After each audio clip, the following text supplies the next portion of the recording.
ನಿಮ್ಮ ಮಕ್ಕಳಿಗೆ ನೀವು ವಿಷ ಹಾಕ್ತಾ ಇದ್ದೀರಿ.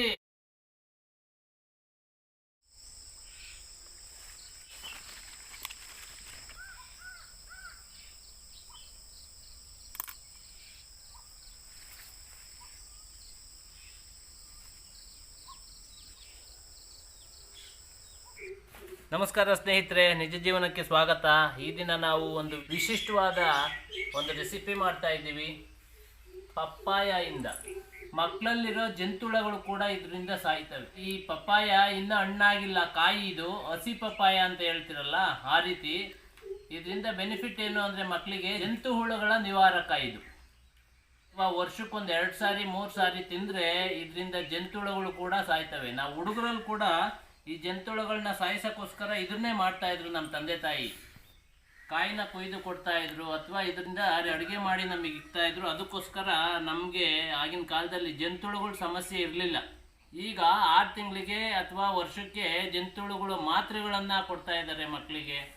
ಎಲ್ಲ ಕೆಮಿಕಲ್ ಆಗೋಗಿದೆ ಜೀವನ. ಬನ್ನಿ ಇದರಿಂದ ಯಾವ ರೀತಿ ರೆಸಿಪಿ ಮಾಡೋದು ಅಂತೇಳಿ ನಾವು ನೋಡೋಣ.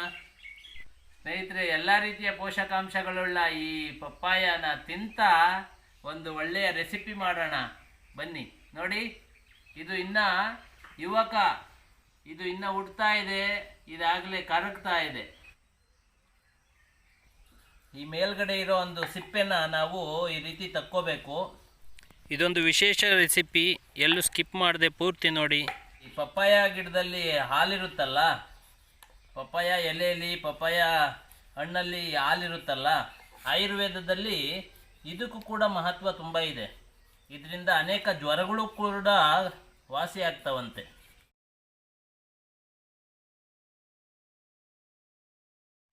ನೋಡಿ, ಸಿಪ್ಪೆ ಎಲ್ಲ ತೆಗೆದಿದ್ದಾಯಿತು. ಈ ರೀತಿ ಈಗ ಇದನ್ನು ಕಟ್ ಮಾಡ್ಕೊಳ್ಳೋಣ. ಸಿಪ್ಪೆ ತೆಗೆದು ತೊಳೆದಿಟ್ಕೊಂಡಿದ್ದೀನಿ. ಏನು ಕುಯ್ದಾದ್ಮೇಲೆ ಏನು ತೊಳೆಯೋ ಅವಶ್ಯಕತೆ ಇರಲ್ಲ.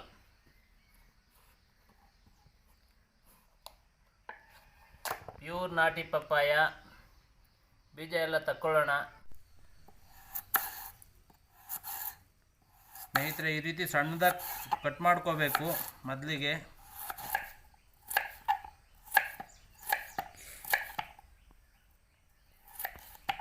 ಬೆಳಿಗ್ಗೆ ಎದ್ದ ತಕ್ಷಣ ಪಪ್ಪಾಯ ಕಾಯನ್ನು ನಾವು ತಿಂದರೆ ಚಿಲ್ಮೆ ಹುಳಗಳು ಸಾಯ್ತವೆ ಅಂತೇಳಿ ನಮ್ಮ ತಂದೆ ತಾಯಿ ಕೊಡ್ತಾಯಿದ್ರು.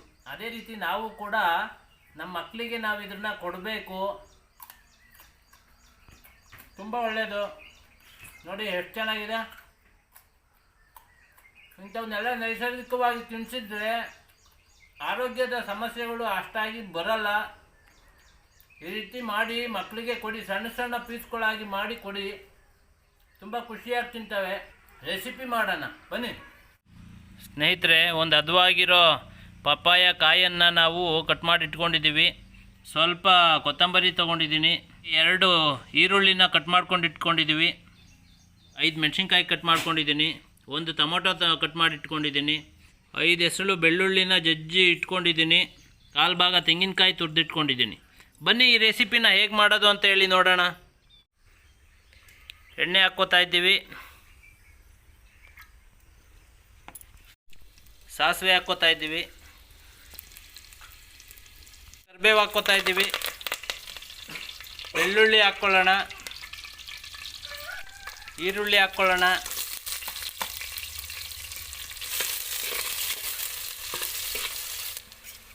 ಮೆಣಸಿನ್ಕಾಯಿ,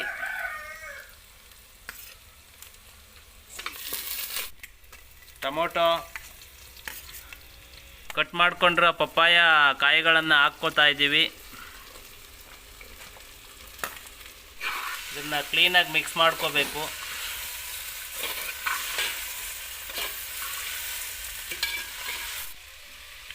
ಉಪ್ಪು ಹಾಕ್ಕೋತಾ ಇದ್ದೀವಿ, ಅದ್ರ ಜೊತೆಗೆ ಅರಿಶಿನನೂ ಹಾಕ್ಕೊಳ್ಳೋಣ.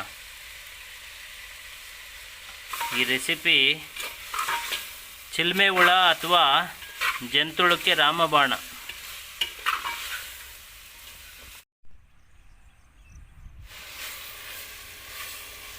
ತೆಂಗಿನಕಾಯಿ ಹಾಕ್ಕೊಂಡಿದ್ದೀವಿ ನೋಡಿ, ಈಗ ಎಷ್ಟು ಚೆನ್ನಾಗಿ ಕಾಣ್ತಾ ಇದೆ. ಆಮೇಲೆ ಬೇಯಿಸ್ಬೇಕಿದ್ರನ್ನ, ನೀರನ್ನು ಆ್ಯಡ್ ಮಾಡ್ಕೊಳ್ಳಲ್ಲ. ಯಾವುದೇ ರೀತಿಯ ಪೋಷಕಾಂಶಗಳು ಇದರಿಂದ ಹಾಳಾಗಲ್ಲ. ತುಂಬ ಚೆನ್ನಾಗಿರುತ್ತೆ. ಬನ್ನಿ ಇನ್ನು ಸ್ವಲ್ಪ ಬೇಯಲಿ.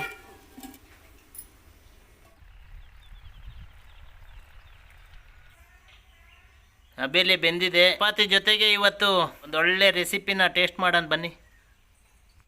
ಇದಕ್ಕೆ ಮುಂಚೆ ಹೇಳಿರಲಿಲ್ಲ ನಿಂಬೆಹಣ್ಣು ಹಾಕ್ಕೋಬೇಕು ಅಂತೇಳಿ.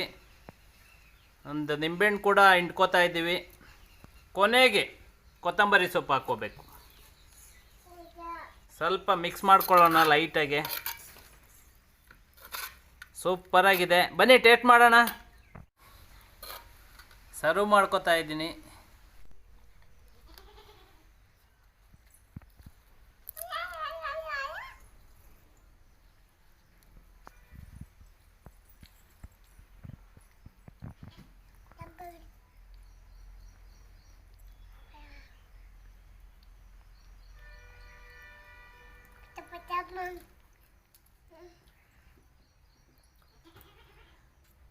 ಸ್ನೇಹಿತರೆ, ಎಲ್ಲ ಹದವಾಗಿ ಬೆರ್ತಿದೆ.